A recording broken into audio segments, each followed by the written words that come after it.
দর্শক, আমরা দেখছি ধাওয়া পাল্টা ধাওয়ার পর্বে পুলিশ আবার অ্যাডভান্স হচ্ছে এবং পুলিশ সামনের দিকে এগিয়ে যাচ্ছে আমরা দেখতে পাচ্ছি।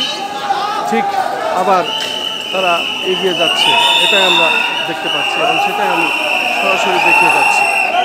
আমি খন্দকার মাসুদুজ্জামান, জাতীয় প্রেস ক্লাবের সামনে, রাজধানী ঢাকা। কিছুক্ষণ আগেই এখানে যে সমাবেশটি পণ্ড করা হলো এবং গণতন্ত্র মঞ্চের সমাবেশটি পণ্ড হয়েছে, এরপরে আমরা দেখতে পেরেছি পুলিশ আবার এখানে তারা তাদের অবস্থানে ফিরে এসেছে এবং ধাওয়া পাল্টা ধাওয়ার একটি অবস্থান আছে। টিয়ার সেল, সাউন্ড গ্রেনেড, বিভিন্ন ধরনের হামলা এখানে হয়েছে এবং আমরা সাউন্ড গ্রেনেডের শব্দ শুনতে পাচ্ছি। আমরা দেখতে পাচ্ছি পুলিশ সামনের দিকে অ্যাডভান্স হচ্ছে।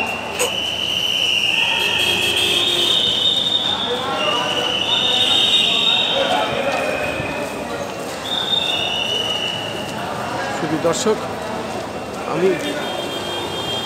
আমরা প্রথম থেকে এই বিষয়টি ধারণ করে যাচ্ছি এবং আজকে আমরা প্রত্যেক মিডিয়া কর্মী যারা, বিশেষ করে যারা আমরা আমাদের পেশাগত দায়িত্বে আছি, তারা প্রত্যেকেই আমরা আজকে এই ভয়ানক যে অবস্থাটি হলো তার মধ্যে আমরা পড়েছিলাম।